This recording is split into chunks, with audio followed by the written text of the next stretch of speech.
Corona తరహాలోనే చైనాలో వేగంగా వ్యాప్తి చెందుతూ కలకలం సృష్టిస్తున్న కొత్త వైరస్ హ్యూమన్ మెటానిమో వైరస్ భారత్కు పాకింది.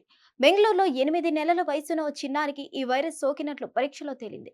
కరోనా మహమ్మారి తర్వాత చైనాలో వేగంగా వ్యాప్తి చెందుతున్న ఇప్పుడు భారత్లోనూ మొదలైంది. ఈ కొత్త వైరస్ ఇతర దేశాలకు విస్తరిస్తుండడం ప్రపంచ దేశాల్లో కలవరం మొదలైంది. కోవిడ్ తర్వాత హెచ్ఎంపీవీ నిర్మాణం ఈ మేరకు ఫ్లూ లక్షణాలు ఉన్నవారు మాస్కులు ధరించాలని వైద్య ఆరోగ్య శాఖ సూచించింది. ఇప్పటి వరకు రాష్ట్రంలో హెచ్ఎంపీవీ వైరస్ కేసులు నమోదు కాలేదని స్పష్టం చేసింది. కానీ జలుబు, దగ్గు లక్షణాలు ఉన్నవారు జాగ్రత్తలు తీసుకోవాలని సూచించింది. తాజాగా చైనా వైరస్ కు సంబంధించిన తొలి కేసు బెంగళూరులో సిటీలో ఓ హాస్పిటల్లో నమోదైంది. 8 నెలల పాపకు హెచ్ఎంపీవీ వైరస్ డిటెక్ట్ అయినట్లు తెలిపారు. కానీ కర్ణాటక హెల్త్ డిపార్ట్మెంట్ మాత్రం మా టెస్ట్ చేయలేదని చెప్పడం విశేషం. చైనాలో హ్యూమన్ మెటానిమో వైరస్ ప్రజలు పెద్ద ఎత్తున హాస్పిటల్స్ లో క్యూ కడుతున్నారు. దీని లక్షణాలు ఫ్లూ, ఇతర శ్వాసకోశ ఇన్ఫెక్షన్ల మాదిరిగానే ఉంటాయని వైద్య నిపుణులు వెల్లడించారు. దగ్గు, జ్వరం, ముక్కు దిబ్బడుగా అనిపించడం, శ్వాస తీసుకోవడంలో ఇబ్బంది వంటివి కనిపిస్తాయి. అయితే తమ దేశంలో ఈ వ్యాధి తీవ్రత తక్కువగానే ఉన్నట్లు చైనా తెలిపింది. కరోనా మహమ్మారికి మెయిన్ సెంటర్ అయిన చైనాలో మరో వైరస్ కలకలం రేపుతుంది. హ్యూమన్ మెటానిమో వైరస్ వేగంగా వ్యాప్తి చెందుతుంది. ఈ వైరస్ బారిన పడి అక్కడి ప్రజలు పెద్ద సంఖ్యలో ఆసుపత్రుల్లో చేరుతున్నారు. హెచ్ఎంపీవీతో పాటు ఇన్ఫ్లుయెన్జా ఏ, మైక్రోప్లాజ్మా నిమోనియా, కోవిడ్-19 వైరస్లు కూడా వ్యాప్తి చెందుతున్నట్లు వార్తలు వినిపిస్తున్నాయి. చైనా వ్యాప్తంగా ఆ దేశం హెల్త్ ఎమర్జెన్సీ ప్రకటించినట్లు తెలుస్తుంది. ఈ వైరస్ సోకిన వారిలో కోవిడ్ తరహాల లక్షణాలే కనిపిస్తున్నట్లు తెలుస్తుంది. వైరస్ వ్యాప్తిని అక్కడి ఆరోగ్య శాఖ అధికారులు పరిశీలిస్తున్నట్లు సమాచారం. గుర్తు తెలియని ఓ నిమోనియా తరహా వైరస్ మూలాలను కనుగొనేందుకు చైనా ప్రత్యేక రీసెర్చ్ సెంటర్ను ప్రారంభించినట్లు కూడా తెలుస్తుంది. దాదాపు 5 ఏళ్ల క్రితం కోవిడ్-19 వ్యాప్తిపై సరైన నిరోధక చర్యలు చేపట్టకపోవడంతో భారీ మూల్యం ప్రపంచం చెల్లించుకోవాల్సి వచ్చింది. గత అనుభవాలను దృష్టిలో ఉంచుకొని చైనా ముందస్తు జాగ్రత్తలు తీసుకుంటున్నట్లు సమాచారం. ఈ క్రమంలోనే వైరస్ కారకాలను గుర్తించేందుకు ఎప్పటికప్పుడు అధికార యాంత్రాంగం అప్రమత్తమైంది.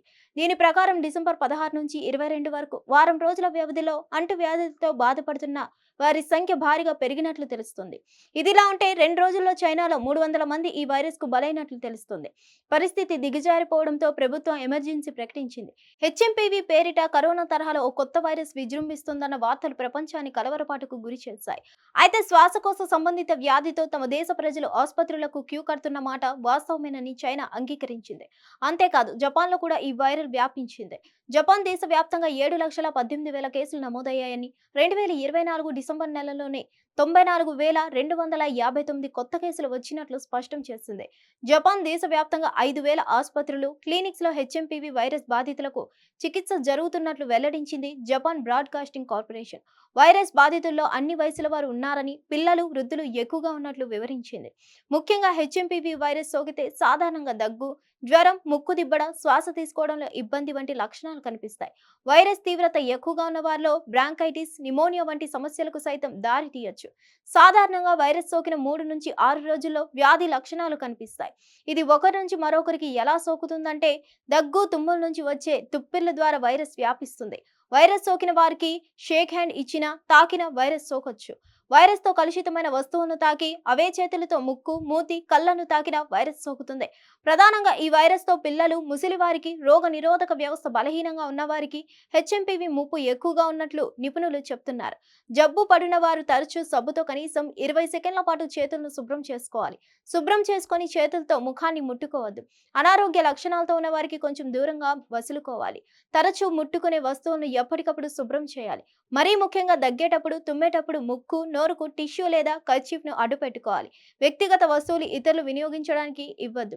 అనారోగ్యంగా ఉంటే ఇంటికే పరిమితం అవడం మంచిదని డాక్టర్లు చెప్తున్నారు. ఇక్కడ మరో ముఖ్య విషయం ఏంటంటే హెచ్ఎంపీవీ నివారణకు వ్యాక్సిన్ లేదు. వ్యాధి లక్షణాలను తగ్గించేందుకు మరిన్ని సమస్యలు తలెత్తకుండా నివారణగా మాత్రమే వైద్య చికిత్సను అందిస్తున్నారు డాక్టర్లు. చైనాలో హెచ్ఎంపీవీ వ్యాప్తి తీవ్రమవడంతో భారత్ అప్రమత్తమైంది.